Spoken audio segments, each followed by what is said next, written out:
Selamat pagi, Assalamualaikum warahmatullahi wabarakatuh. Hari ini kita akan belajar materi bab 2, yakni perlawanan rakyat terhadap hegemoni dan keserakahan kongsi dagang. Perhatikan materi secara seksama ya. Sebelum memulai pembelajaran, kita akan terlebih dahulu mengetahui tentang kompetensi dasar dan tujuan pembelajaran yang akan kita capai. Kompetensi dasar kita hari ini adalah 3.2, yakni menganalisis strategi perlawanan bangsa Indonesia terhadap penjajahan bangsa Eropa, Portugis, Spanyol, Belanda, dan Inggris sampai dengan abad ke-20. Sementara tujuan pembelajaran yang akan kita capai adalah dengan menggunakan metode pembelajaran inquiry, diharapkan peserta didik mampu menelaah materi, melawan hegemoni dan keserakahan kongsi dagang dengan baik. Pada hari ini, tidak semua materi yang akan kita bahas. Beberapa materi yang akan kita bahas diantaranya perlawanan Aceh terhadap Portugis, perlawanan Maluku terhadap Portugis, perlawanan Sultan Agung, dan perlawanan Sultan Ageng Tirtayasa. Materi yang pertama, perlawanan rakyat Aceh terhadap Portugis. Malaka jatuh ke tangan Portugis pada tahun 1511. Hal ini mengalihkan kegiatan perdagangan Islam dari Malaka menuju ke wilayah Aceh. Pengalihan perdagangan ini menyebabkan Aceh berkembang menjadi pusat perdagangan pada masa pemerintahan Sultan Alauddin Riayat Al-Kahar. Tampilnya Aceh sebagai kekuatan ekonomi cukup disegani oleh para pedagang asing, seperti Perancis, Inggris, dan Belanda. Berkembangnya Aceh sebagai pusat perdagangan merupakan suatu ancaman yang harus diantisipasi oleh pihak Portugis. Sehingga pada tahun 1523 dan tahun 1524, Portugis melancarkan serangan ke wilayah Aceh. Beberapa serangan memang mengalami kegagalan. Namun, Portugis terus mencari cara untuk mengganggu kegiatan perdagangan di Aceh, seperti mengganggu kapal-kapal dagang milik Aceh. Hal ini tentunya mendorong Aceh untuk menerapkan beberapa strategi agar terhindar dari pihak Portugis. Beberapa strategi yang diterapkan oleh pihak Aceh diantaranya 1. Melengkapi kapal-kapal dagang Aceh dengan persenjataan meriam dan prajurit. 2. Mendatangkan bantuan persenjataan, sejumlah tentara, dan beberapa ahli dari Turki pada tahun 1567. 3. Mendatangkan bantuan persenjataan dari Galkut dan Jepara. Karena dirasa bantuan yang dibutuhkan Aceh sudah cukup untuk menyerang Portugis, Aceh segera melancarkan serangan di Malaka. Hal ini menyebabkan pihak Portugis berlindung di benteng Formosa dan berhasil dengan menggagalkan serangan Aceh. Sebagai langkah balasan atas serangan Aceh, Portugis menyerang Aceh pada tahun 1569 di wilayah pantai Sumatera, tetapi hal ini juga mengalami kegagalan. Masa pemerintahan Sultan Iskandar Muda.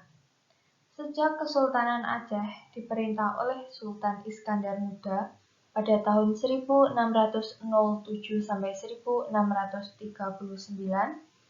perjuangan menyerang Portugis mencapai puncaknya. Untuk mencapai tujuannya, Sultan Iskandar Muda menempuh beberapa cara, di antaranya 1. Melipat gandakan pasukan. Angkatan lautnya diperkuat dengan beberapa kapal-kapal besar. Pengadaan pasukan kavaleri dengan kuda Persia dan pasukan gajah. Kedua, pengamanan wilayah. Untuk mengamankan wilayah, ditempatkan para pengawas yang terdiri dari para panglima perang untuk mengawasi jalur-jalur perdagangan. Ketiga, blokade perdagangan. Sultan Aceh melarang daerah-daerah yang dikuasai Aceh untuk menjual lada dan timah kepada Portugis. Cara ini dimaksudkan agar kekuatan Portugis benar-benar lumpuh. Upaya ini nyatanya tidak berhasil, sebab raja-raja kecil yang merasa membutuhkan uang secara sembunyi-sembunyi menjual barang dagangan ke Portugis. Gagal dengan beberapa taktik, Sultan Iskandar Muda menyerang Portugis di Malaka pada tahun 1629. Seluruh kekuatan Aceh dikerahkan, namun upaya mengalami kegagalan. Pasukan Aceh berhasil dipukul mundur oleh pasukan Portugis. Beberapa faktor yang menyebabkan kegagalan penyerangan Aceh terhadap Portugis diantaranya: 1. Tidak dipersiapkan dengan baik. 2. Perlengkapan masih sederhana. 3. Terdapat konflik internal di antara pejabat Aceh. Beberapa serangan Aceh terhadap Portugis akhirnya mengakibatkan Aceh tidak berhasil menguasai Malaka dan Portugis juga tidak berhasil untuk menguasai wilayah Aceh. Perlawanan rakyat Maluku. Portugis memasuki Maluku pada tahun 1521 di Ternate. Tidak lama setelah itu, Spanyol memasuki Maluku di wilayah Tidore. Jauh sebelum kedatangan dua bangsa asing ini, kedua kerajaan memang sudah berseteru. Hingga terbentuklah keberpihakan. Portugis mendukung Ternate dan Spanyol mendukung Tidore. Dukungan Portugis terhadap Ternate karena imbalan yang dijanjikan Sultan Bayanullah dengan menyerahkan monopoli rempah-rempah kepada Portugis.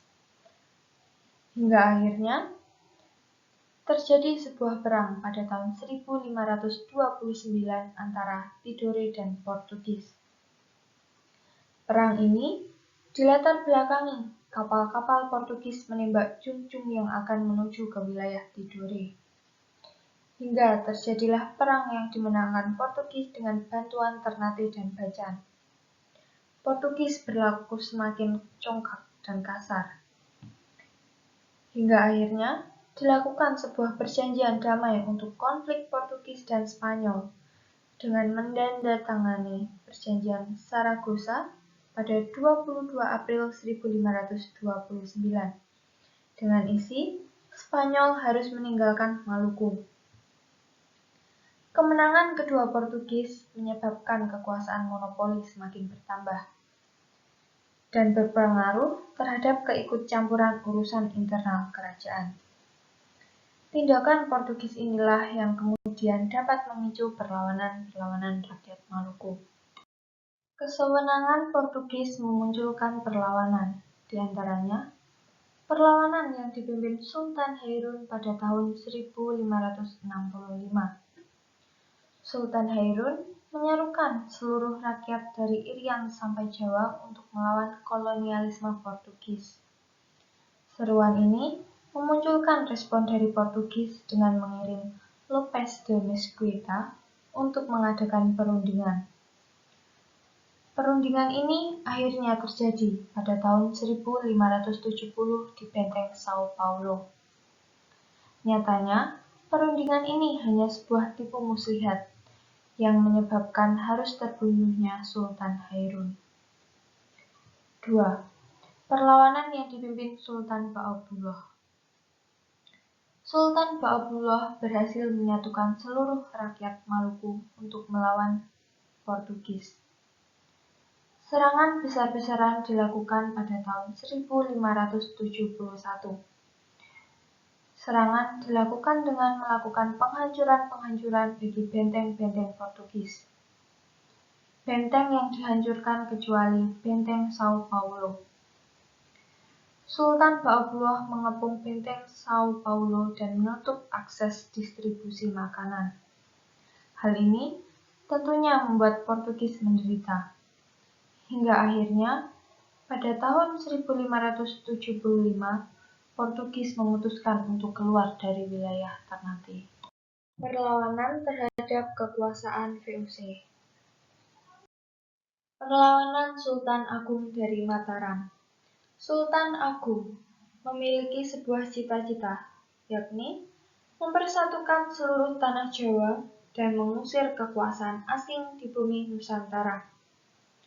Cita-cita Sultan Agung menyebabkan persiapan pasukan untuk menyerang Batavia pada tahun 1628. Dengan alasan diantaranya tindakan monopoli VOC VOC menolak mengakui kedaulatan Mataram. Keberadaan VOC mengancam Pulau Jawa. Penyerangan terjadi pada 22 Agustus 1628 di bawah pimpinan Tumenggung Baureksa yang mendarat di Marunda. Pasukan Mataram yang berusaha membangun pos pertahanan dihalang-halangi VOC yang pada akhirnya menyebabkan sebuah pertempuran. Pada pertempuran ini, Mataram dibantu pasukan Tumenggung Sura Agul-Agul, Kyai Dipati Madureja, dan Upasanta. Datang pula laskar orang Sunda di bawah pimpinan Dipati Ukur. Pasukan Mataram mengepung Batavia dan terjadi pertempuran Mataram melawan Batavia. Kekuatan VOC lebih unggul, menyebabkan Mataram dipukul mundur, dan Tumenggung Baureksa gugur. Sultan Agung berusaha melakukan serangan kedua, dengan persiapan diantaranya 1. Meningkatkan jumlah kapal dan senjata. 2. Membangun lumbung beras untuk persediaan makanan di Tegal dan Cirebon. 1629. Pada 20 Juni 1629, Mataram berangkat ke Batavia, dipimpin Tumenggung Sigaranu, Kyai Adipati Juminah, dan Dipati Purbaya. Pergerakan pasukan berhasil diketahui oleh VOC. VOC segera mengirim kapal perang untuk menghancurkan lumbung Mataram pada 4 Juli di Cirebon. 8 September.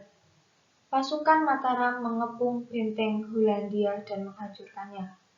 Langkah berikutnya, Mataram mengepung benteng Bumel, tetapi gagal menghancurkan.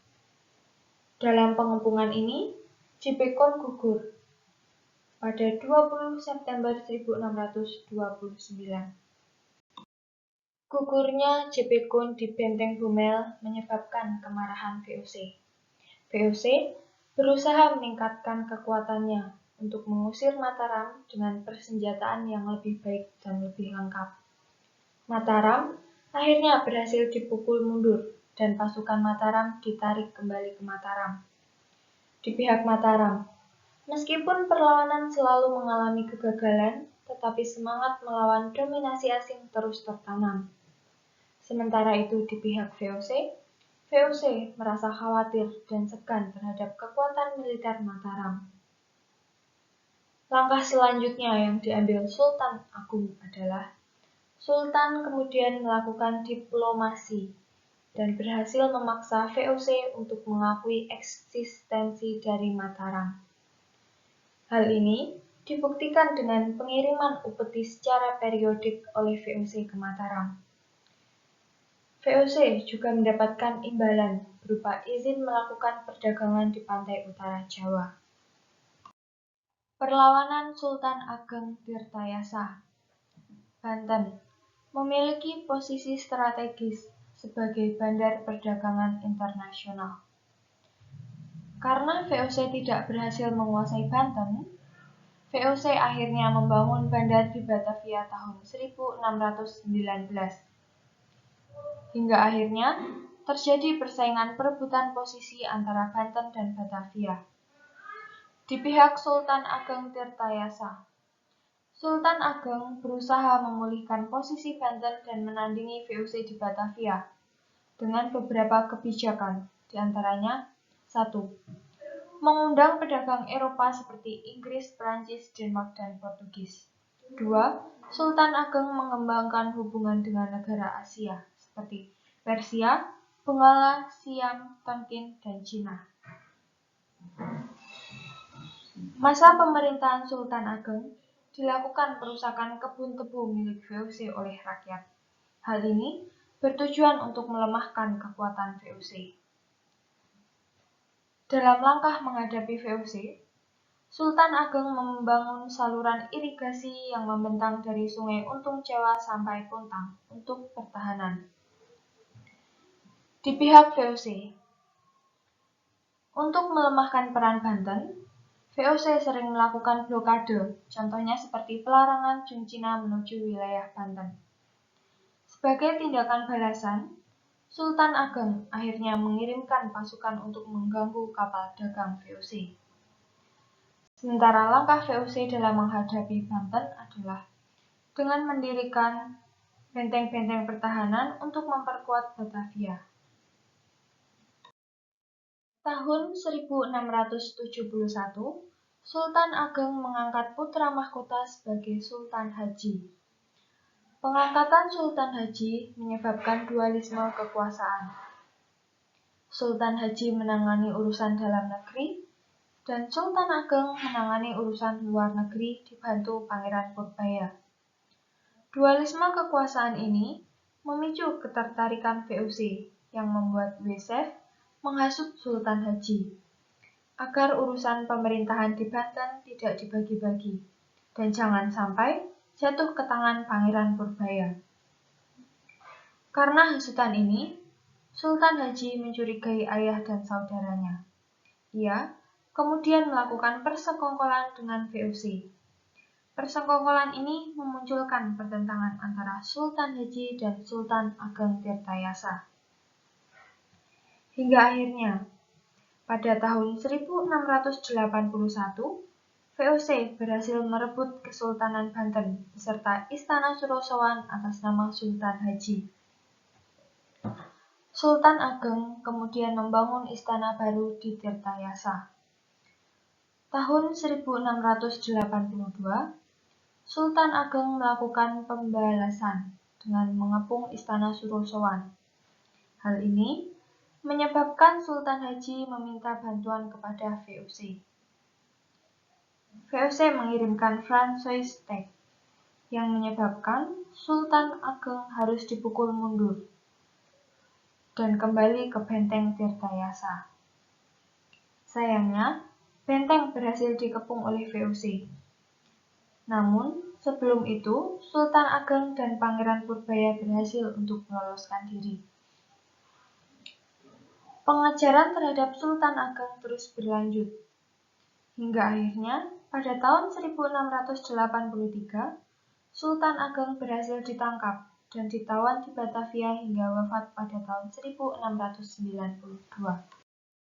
Untuk tugas yang harus kalian kerjakan hari ini adalah 1. Jelaskan mengapa terjadi perlawanan rakyat Maluku terhadap Portugis.